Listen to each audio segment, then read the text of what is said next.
So welcome back to the second unit of the Teacher Training Toolkit, Multilingual Resources for Primary Schools in the Gambia. As you can see here, what we'll focus on is on language in education, and I'll focus on what it means for African countries in particular.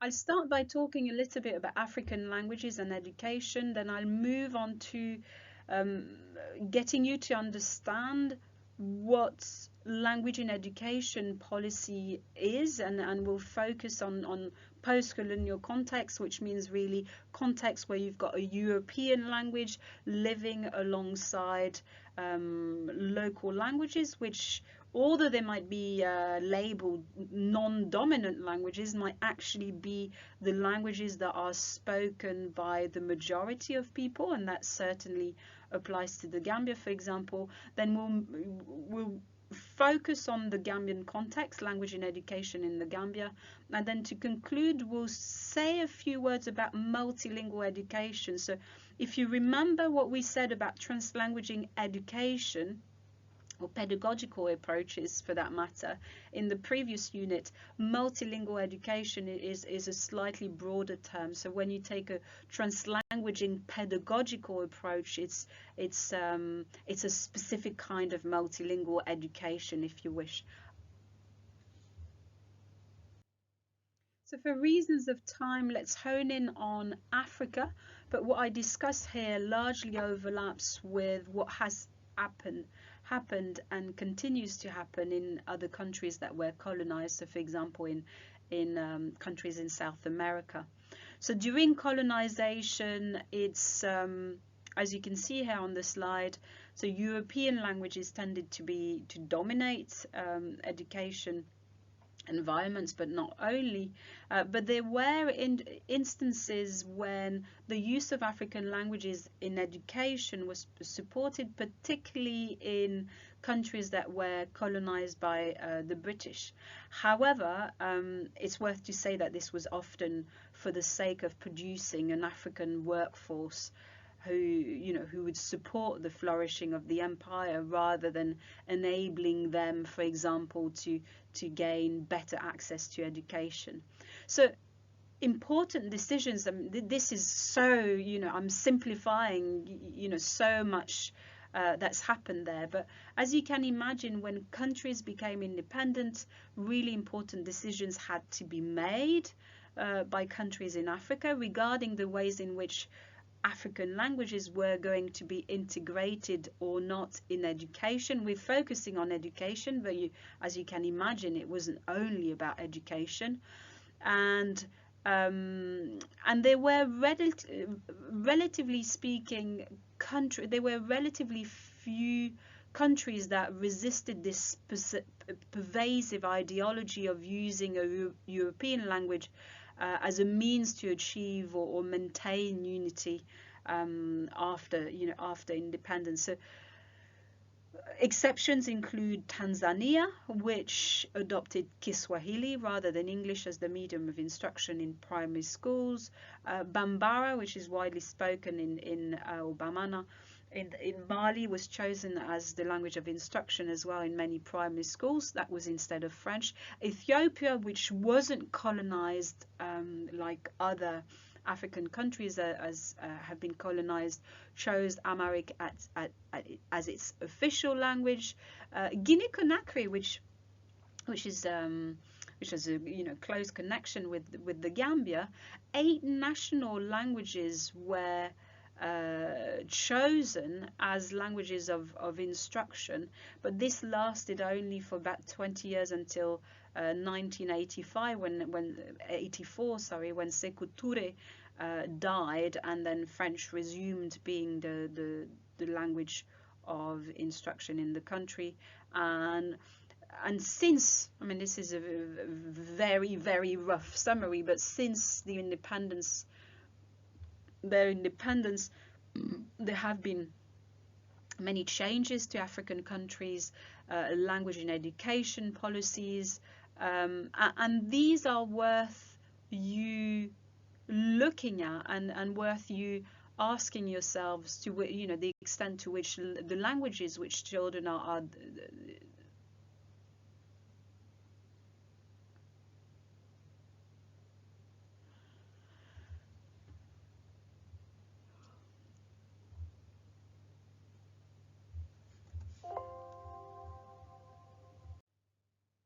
for teachers teaching in multilingual context, it's quite important to have a basic understanding of what the options are in terms of language in education policy. So language in education policies have to do with policies which are somehow related to the ways in which language or languages feature in education. And I think that in relation to multilingual and or post-colonial countries, there are three main questions which underpin language and education related questions, so namely which language should be used as a language of instruction, which language should be used for early literacy development, and also which languages should be taught as academic subjects. So here we're focusing on children's education, but language in education is also relevant to adult education. I'm now going to go through the different options here in relation to language of instruction, early literacy development, and also which which languages are taught as subjects. And I'm focusing on the African context in particular. So what you can see here is categories of bi or multilingual education programs. It's drawing on a classification by Ginkel, so classification of approaches to education in multilingual context, and it's not the only one, but I think it's fairly transparent. You'll have the opportunity to engage with other classifications as well. But here she highlights 5 different approaches. So the first one is which is highlighted in red, and I'll do the same is in the next slides as well. It means that submersion models are models where often there is no integration of African languages, so only the new language, for example the colonial language, English, French, Portuguese, is used. So the students tend to be minority language speakers with a low status mother tongue who learn, for example, in English. Now moving on to the immersion model, initially in those models the new language is used and later on both languages are developed. So well-known immersion model is the French program in Canada. But it's important to note that in such immersion programs, the students tend to speak a majority languages, and the parents deliberately choose these programs. The programs are well resourced, and the input has often been tailor-made for the students. So if this is not the case, then often it won't be a submersion model. So it's often called as well elite bilingual education.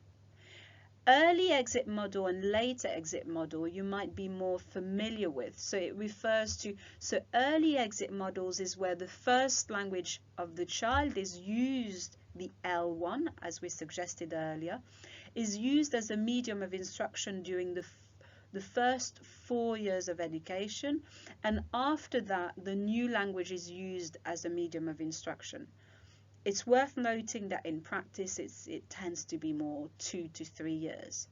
On the other hand, later exit models, so the principle is the same. The first language of the child is used as a language of instruction, but this time for the first, let's say, 6 to 8 years of education, and then after that the new language, in the Gambian context it would be English, is used as a medium of instruction. Again, in practice it's quite often less than 6 to 8 years.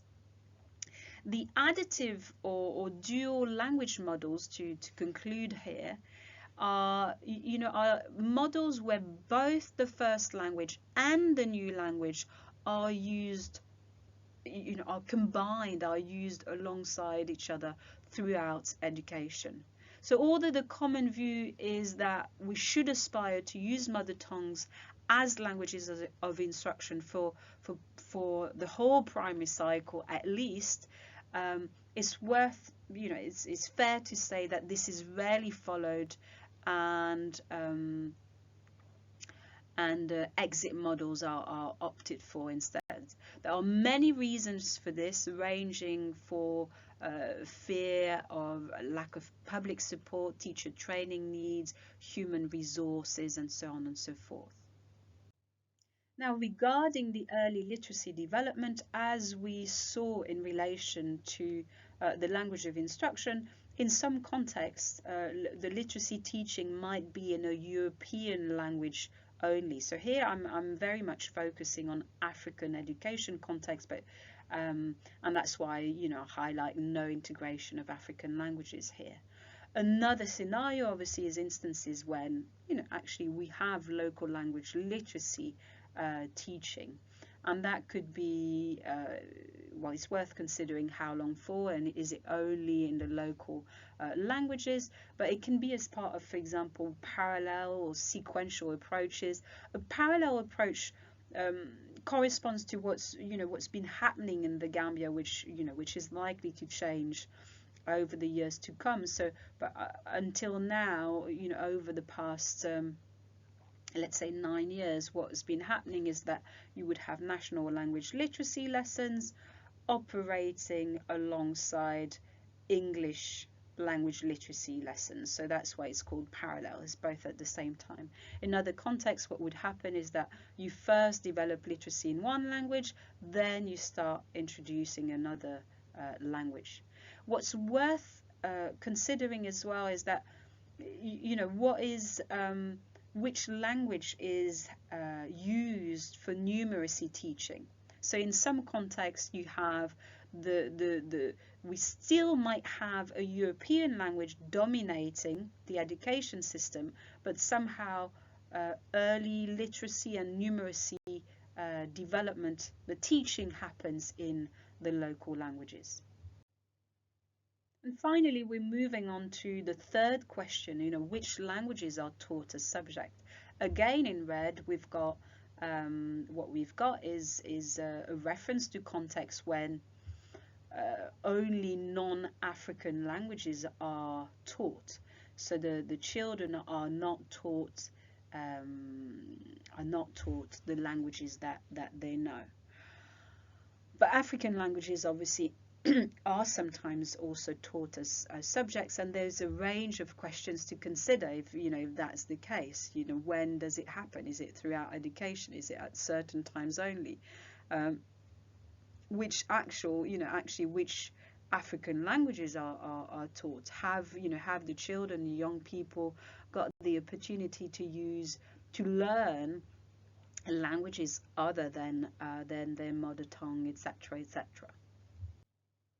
Now, it's probably worth us spending a minute or two to think about language in education policy in the Gambia since its independence. So it's worth saying that probably until 2010 or thereabout, English really continued to dominate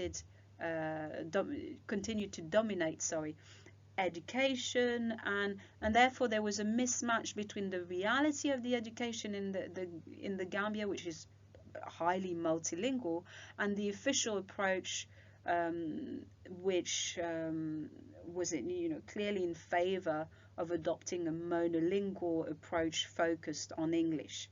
However, this really changed, in recent years. It's really changed, and it has become, so there was a clear move away from the strict English only policy, and it's become, and that's definitely something I've found out through my research, it's become more and more widely accepted that Gambian languages should be used orally to help students, leading to situations, for example, where people might be observed as teacher trainees and might be told by the people observing their lessons that maybe they should have used the local languages more to explain X, Y, and Z.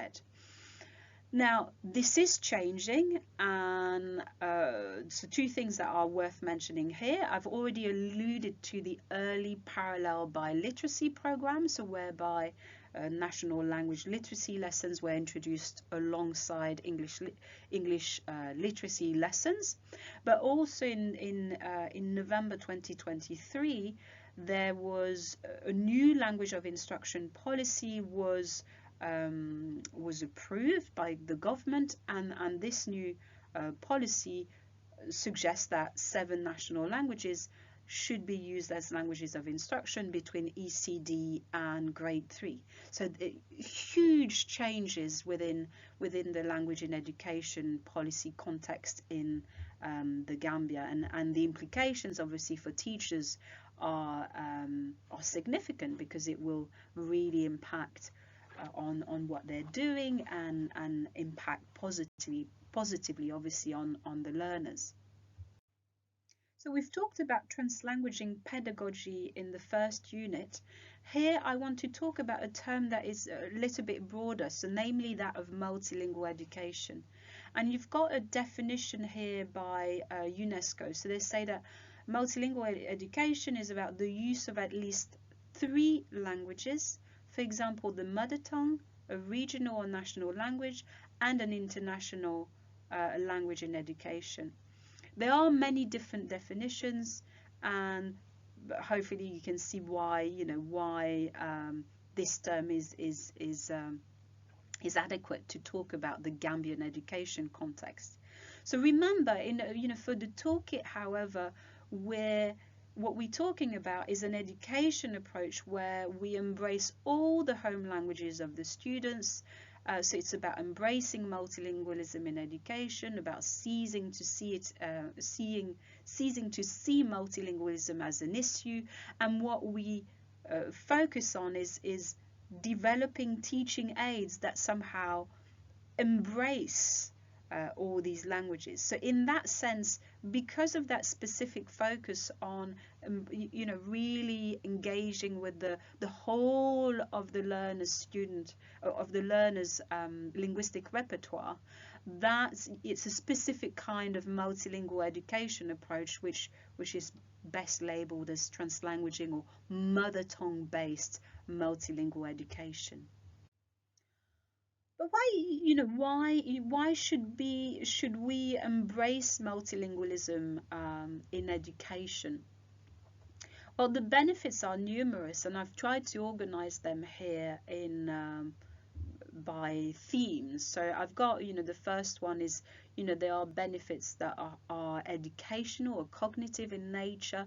So for example, content learning might improve. It could be the learning of maths and other subjects, but also the learning of English. And that is something that a lot of policymakers have had to emphasize to parents, saying, who might be a little bit opposed, and to explain that actually no, it's not going to undermine the learning of English, to embrace the multilingualism of our children. It's actually going to help them. So it can help with academic achievement. I've mentioned access to education, better inclusion, etc. Now on the social benefits, there are social benefits as well. So children might feel that their identity is recognized in their education system, which is going to have a positive impact on their learning.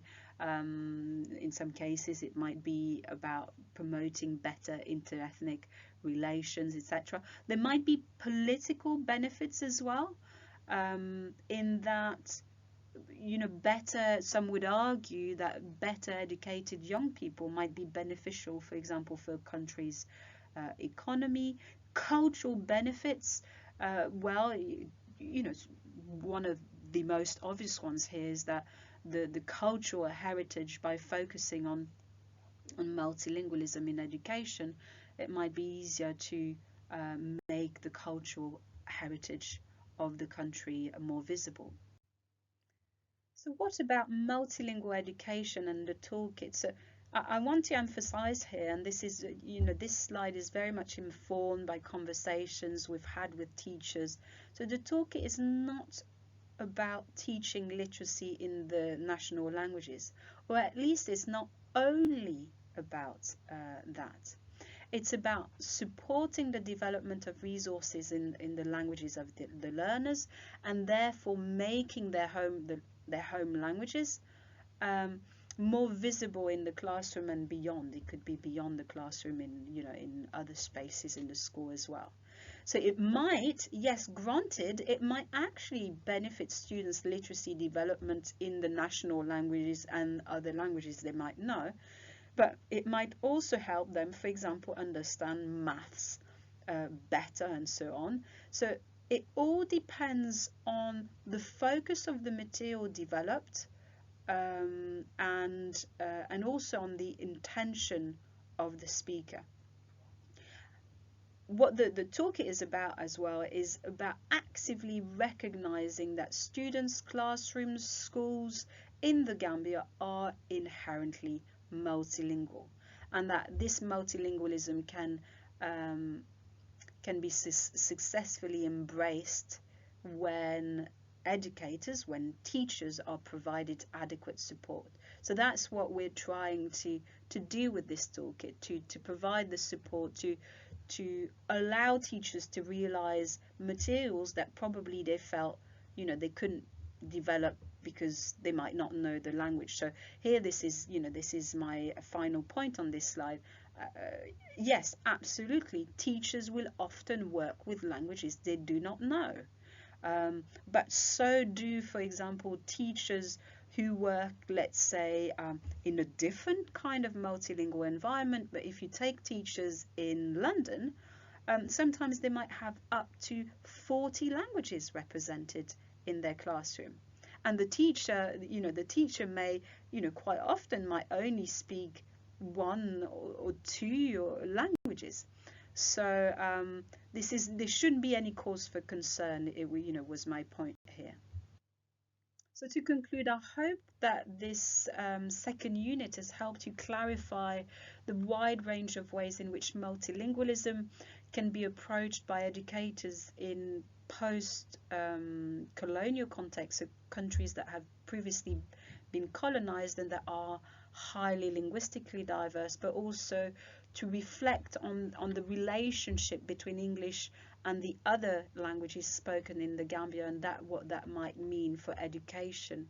Now, no model can possibly summarize all the ways of embracing multilingualism in education, but the resources section in relation to this unit, if you're interested, will allow you to develop your knowledge and understanding of what all these possibilities are.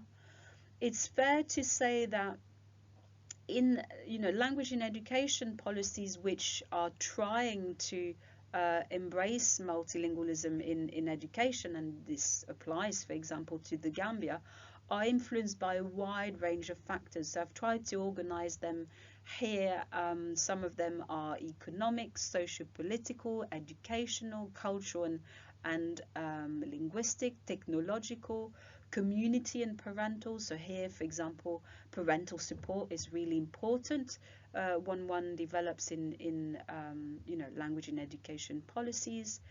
And last but not least, I'd like to emphasize that the toolkit can be used regardless of what the policy is, because it's not about the core curriculum content. And as I've previously mentioned, it's informed by this belief that a learner's linguistic repertoire should be acknowledged whenever possible in their educational environment, because that can help with access to education and also inclusion in education. But the focus on learners' entire linguistic repertoire, which drove the development of this teacher training toolkit, chimes with the most inclusive multilingual education approaches. So hopefully here you've got a sense that different multilingual education approaches might go about, they might not be monolingual, but they might go about doing things differently. And so with us, with our work, because it's not about core curriculum content, we've got a little bit more room for flexibility, for example. Now, same as usual, I've mentioned the resources. You'll have an activity as well that will ask you to reflect on language, language in education currently in the Gambia. The resources, so as I've said, try to engage with some of the articles. They're really interesting. And same as ever, the tell us about it section.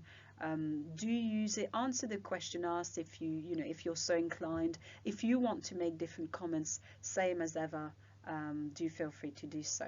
So thanks again. I hope you found this second unit useful, and I look forward to hearing what you think in the tell us about it section. Thank you very much. Bye.